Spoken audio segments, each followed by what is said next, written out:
Really thrilled for the chance to come and meet with you guys all. And I have some PowerPoint slides, really just because I thought it would be useful to kind of talk about some of the research that I do. And then I'd love to be able to have a conversation about what you guys see as this, where this group can go, and maybe how I can help, or how my department can help. For those of you who don't know, I'm in the Department of Urban Environmental Policy and Planning. We're right here. Bedford campus. It's part of the Graduate School of Arts and Sciences. And so we offer a minor in urban studies, and that's something that has been kind of quiet for a while, but we started to really expand it. And so if anyone would be interested, I'm happy to talk about that later. We also have 2 master's degree programs. One is a 2-year, primarily residential program, where the students come from all over the country, all over the world, and get a really intensive experience in the topics of urban environmental policy and planning. That's an accredited master's degree, so it makes a really easy path for someone who wants to kind of work as a practitioner, wants to be an urban planner, or deal with environmental policy, any of that kind of work. And I actually brought some brochures about that program. And so the other program is really for mid-career professionals. It's a Master's in Public Policy, and you have to have at least 7 years of related professional work experience. And so this is actually a great program for us because we bring in basically people who are accomplished professionals, and they are in the same classes with the people who are kind of emerging professionals. So that's like a really nice mix. A lot of our courses are open to undergraduates permission basis, but so there are chances, there are opportunities for you during the time here at Tufts to be involved in some of our coursework, other activities. And I want to just talk about my research and give this little presentation, but I'd love to have some time also to brainstorm about where this organization is going and what we're doing. Any questions or thoughts? Does that sound okay? Great.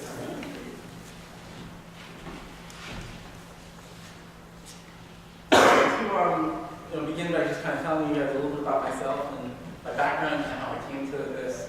I did already talk about UEP. That's the department that I work in. And then I'll talk about 2 areas of research that interested me.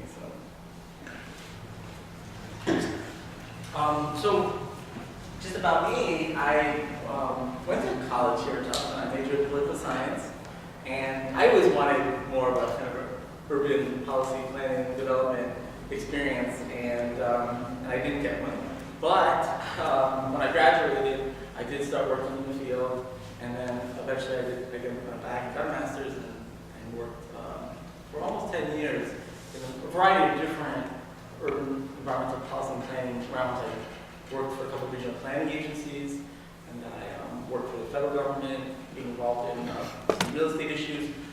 One of the more high-profile cases was Governor's Island, which had been a military base right off of the coast of Manhattan, about a quarter mile away from Wall Street, was closed. And so part of my job was to kind of figure out, well, what can that be? What can that space be? And so today it's actually a really exciting multi-use. There's a national historic park there, and there's cultural activities, and there's a park. So I got involved in that kind of work. But this is my 7th year at Tufts, and so I've mainly been focusing here at Tufts on teaching and research and outreach. And when I talk about outreach, it's basically planning and practice. It's doing planning, but doing it within the university setting, which is a little different than real world. So let me talk about what I've been doing in terms of this is my slide on UEP, sorry. This is really what I was saying before about urban studies minor and the 2 programs. So I working with a team of both graduate and undergraduate students, I created something called Open Neighborhood. And we were really just trying to find a better way to engage people with community planning processes in a way that takes advantage of a lot of the new cool technologies that were emerging at that time. This was about 5 years ago. So what it did is that we used these 3D immersive programs. Second Life allowed us to create virtual models of neighborhoods, change those models, and then show them again, and give people a chance to interact with that environment. And so this is one we did in Somerville. This is around the Green Line extension, kind of getting people excited about what that's going to mean and how the addition of new rapid transit is going to change their neighborhood. But we also went out to the people. It wasn't just online. We held like a lot of events, and this is at local high school, and you can see the energy and excitement on people, some of their faces, playing some of these games and interacting. And this one, which is a graduate student here at Tufts. We also, in addition to the technology and taking people the immersive 3D animations, we also gave them tape and paper and just let them try to create a vision of what this neighborhood might look like. And we got a lot of ideas. So in many ways, I really felt like it created a carnival atmosphere. All these different kind of rich different colors you can see displayed in all these different. Each one of these is about 11 by 17 that we asked people to interact with. And then here are these kind of large scale maps that are on the floor of the neighborhood that we're looking at. This is a local art exhibit of high school students.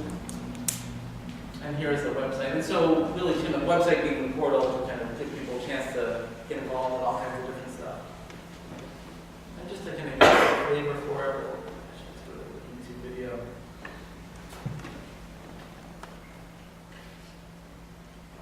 You know how easy it is. Do I? Where was this video? You're not sure you'll decide later. I'm not sure I'll decide later. Okay, thank you.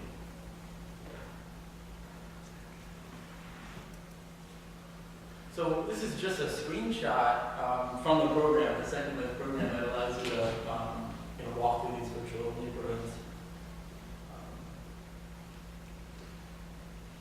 Has anyone ever been to Dillon Square? It's only like 2 miles from here. Where is it? It's like where the city hall is and near the library. It doesn't look like this. This is our vision of what it would look like based on extensive community interactions. So a lot of what the MBTA has been doing is talking about the station design. And so our interest was that the stations, that matters. What matters more is how these new Green Line stations are going to affect the surrounding area. And so that means we want to make sure that they're going to be creating appropriate public spaces, that they're going to be able to, this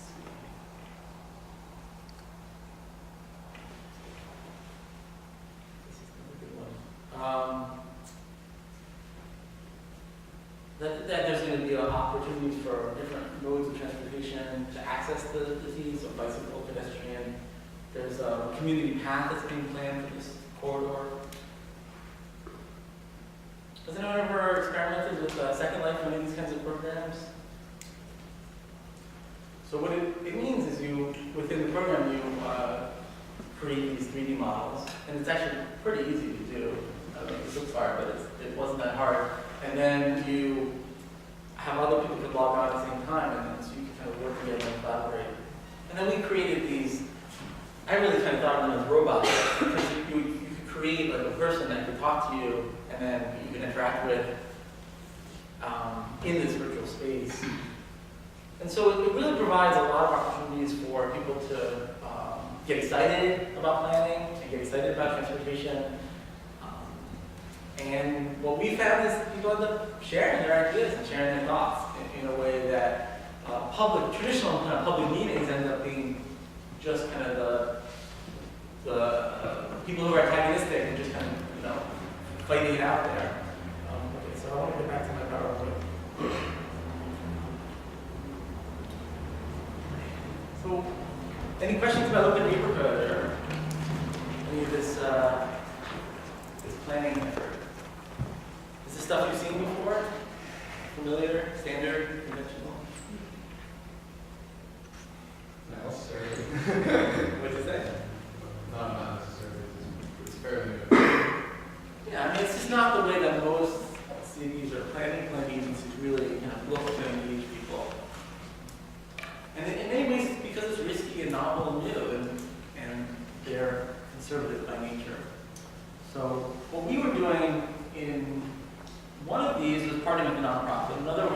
we partner with a regional planning agency.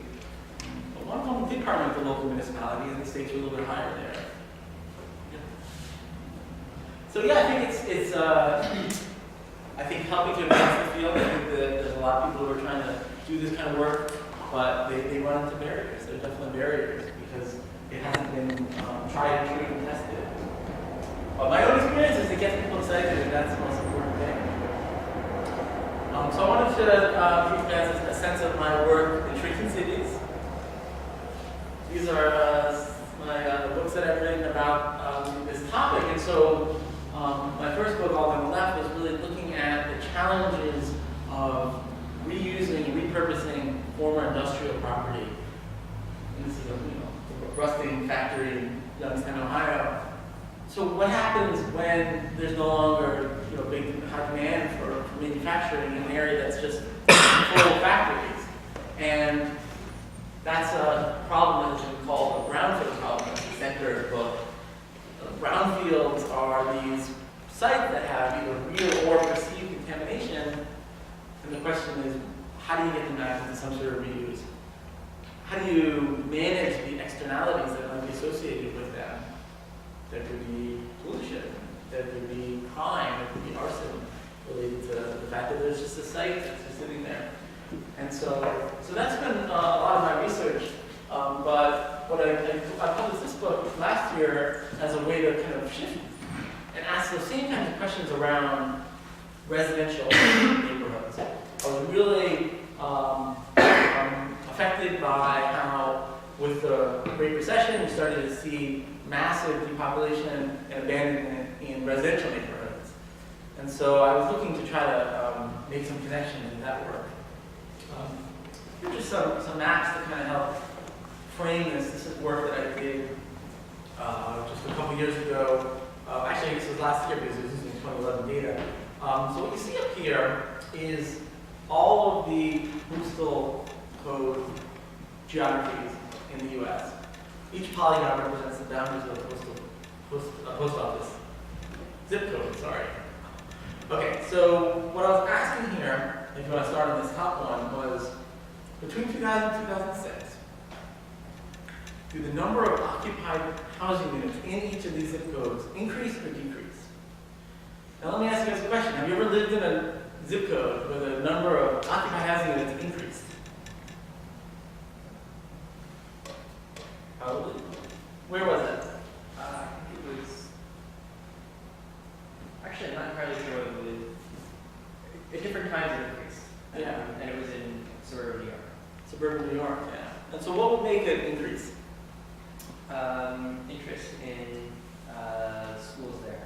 There was a bunch of people wanted to move in, housing prices were good, they were increasing, and people wanted to buy their real estate while it was going up so they could make money off of that eventually. So physically, were they building new structures? Yes, they really have.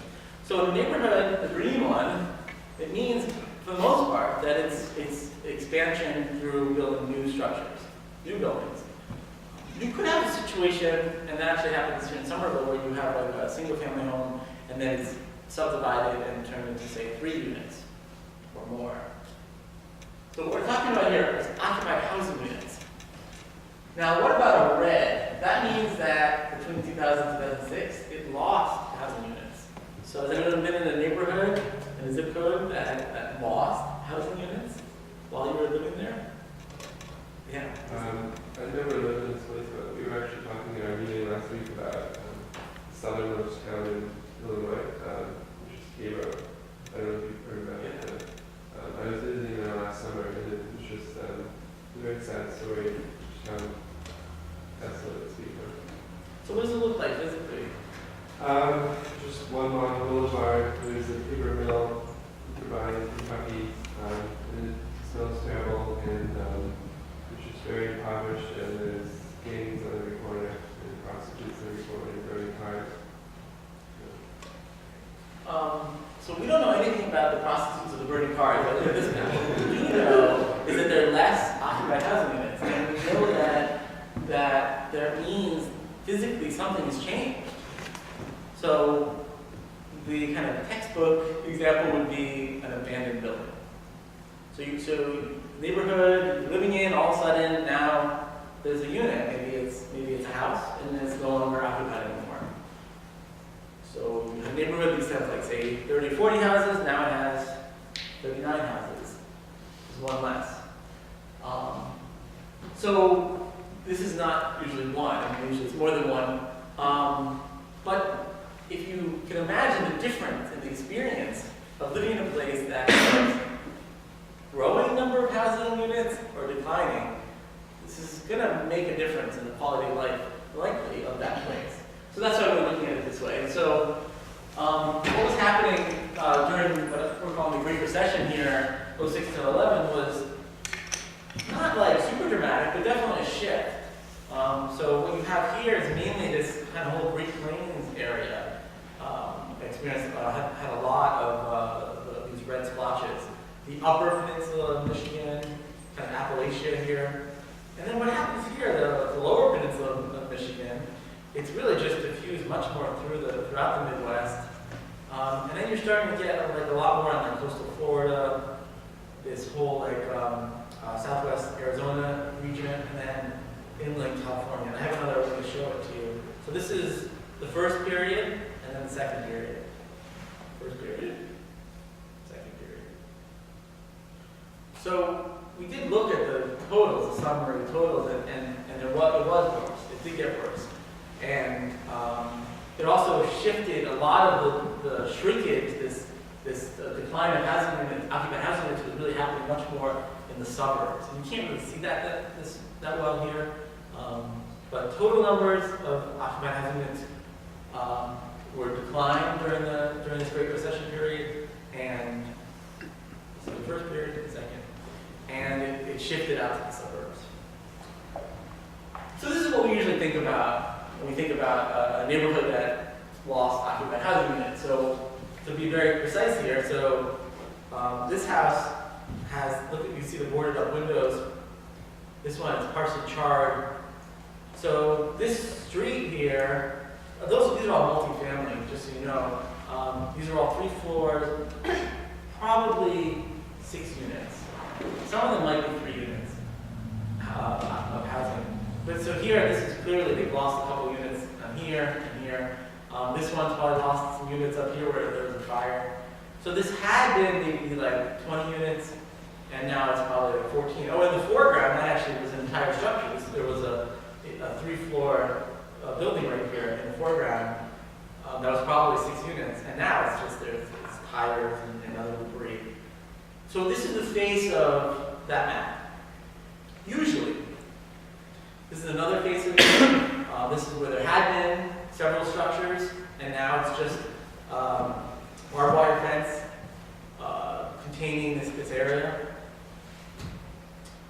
But I wanted to look at this a little more systematically in one city, in New Bedford, Massachusetts. And so, working with a team of students, we put together historical maps of New Bedford, focusing on 3 neighborhoods. Now, so this is a moving gift, so you're going to see as it goes through. This is the Cove Street neighborhood. It's going to circle back. So 1906, the neighborhood wasn't even fully built out. But you can see over time, it adds more and more units, and then starting the 1975 image, they start to disappear. And then by 2010, they disappear more. I'll show you another one. This is the North End neighborhood, built out in 1906 as laid out, and then really it hits its peak in around 36, and then starts to decline. Yeah.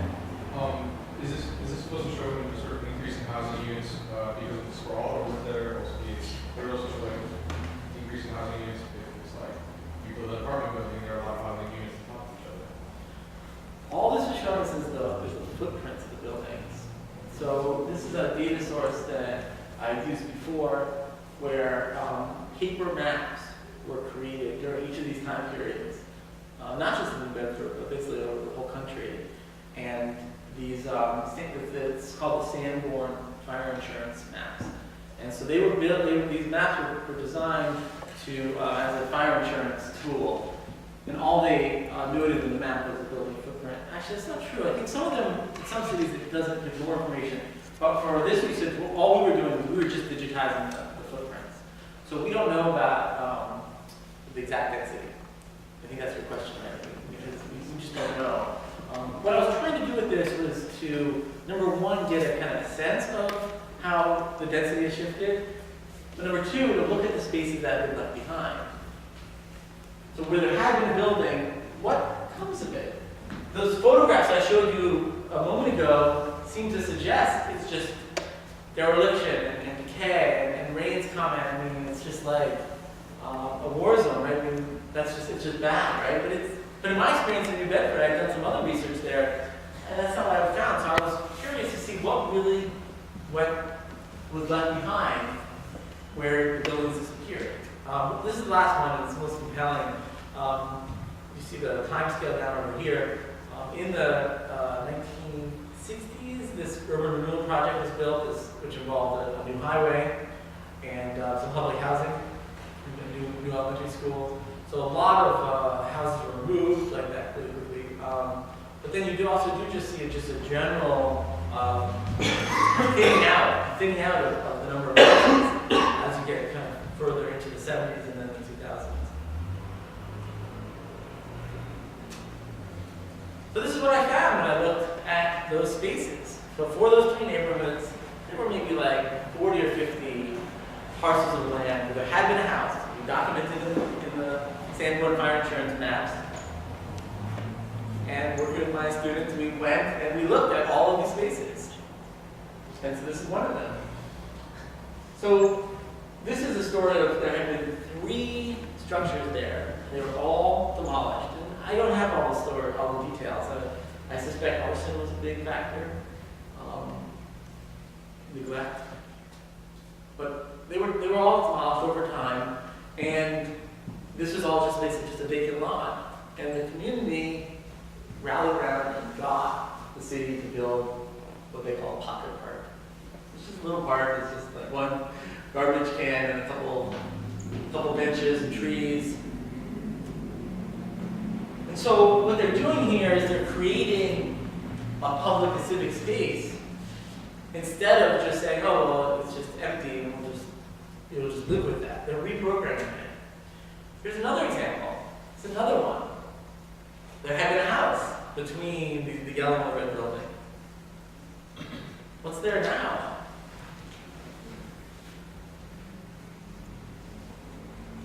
What do you guys think?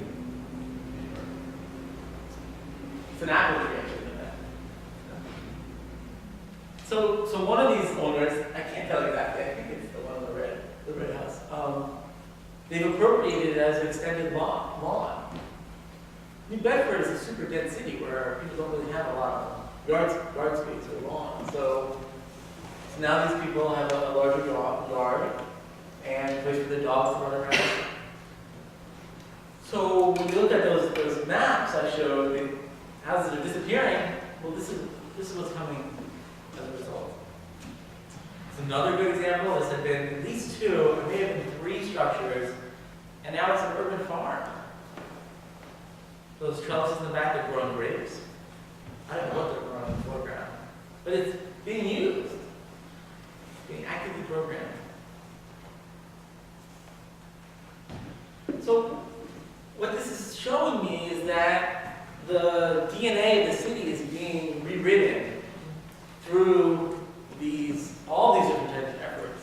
And it's not just some sort of devastated scene. New Bedford has shrunk. New Bedford has lost lots of people, and it's lost lots of housing units. But it's a mixed story. It's not all bad. And so the question for urban planning is, can we recreate that? Can we be more purposeful? City's policies were very weak with respect to creating those images I showed you and reprogramming those uses. It was mainly through individual enterprise, mainly through the efforts of neighbors saying, I don't want that to be a vacant lot next to my house, so I want to take it over. So my research is continuing in this area. I'm trying to write a book about the New Bedford experience and really just trying to open the eyes of city planners across the country to kind of think about their own cities and how their own cities have adapted to depopulation. And for us not to focus only on the sad Michigans of the world. And so look to see where that kind of innovation can help reprogram and revitalize these places. Yes, question? So who's responsible for the maintenance of these pocket parks? Well, the image I showed you, that's a City of New Bedford official pocket park, and they are responsible for it. So doesn't the creation of pocket parks, isn't that limited by city's ability to maintain the Sure, parks? and that's only part of the solution. I'm working right now with the City of Baltimore. We're trying to do this project where the city sees maybe 30,000, 40,000 vacant lots of abandoned buildings. So they've got a huge problem. The question is, what will they all become? So they won't all become pocket parks. Some of these sites actually would be really great for stormwater management. So when a drop of rain falls on this lot, if it's infiltrated properly, it can save the sewer system from having to manage it. So there's benefits from that. Urban agriculture, like I showed you before, community gardens. These are all like possible future reuses. And so to not think about it like there's just one answer, but in many ways kind of unleash the creative power of individuals, business owners, investors, and trying to remake a city after abandonment. I mean, that's really what we're trying to do here. What have been some of the more creative and innovative responses to lot abandonments? For example, urban farming. What have been the creative Yeah, responses? just like of that you've seen. Well, I mean, one of the most striking things I've personally seen is in Detroit. It's called the Heidelberg Project. Has anyone ever seen this or heard of it? So Heidelberg Street, just an ordinary street in a very poor, very depopulated part of Detroit, that an artist basically came in, a local Detroit artist, came in and turned all these vacant houses into art. And, sculpture, and he brought found objects and put them on the lawns. And I don't have an image here, but I mean, it's really, definitely check it out. It's like the most amazing thing. And it was all just his idea, and he got some of his friends to help out. It's now the #1 tourist attraction in Detroit. So I mean, one person, one lot can kind of change how people even kind of think about a neighborhood. And he started on this one street, but when I was there just last spring, it spread out. There were like 2 or 3 blocks in each direction. I don't know if you know much about Redwood, which is a neighborhood in Brooklyn, but I was wondering,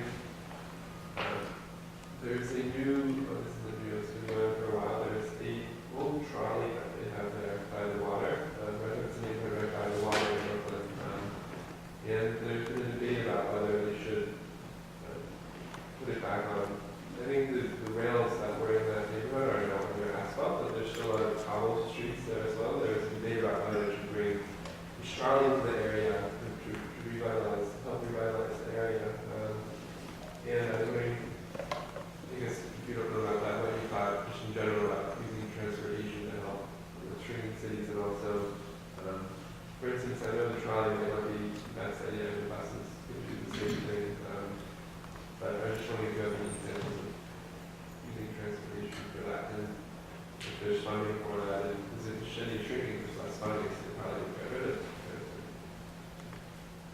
Well, yeah, I mean, there's a little bit of a conundrum there, but I think a lot of what my interest in this topic surrounds is this question about why should the city government be involved in the changes that are happening. So in the case of New Bedford, the city government really was largely ineffective in managing this depopulation. So what about other places? Does it make sense for cities to be involved in this process? And what should their aim be? So if you look at a typical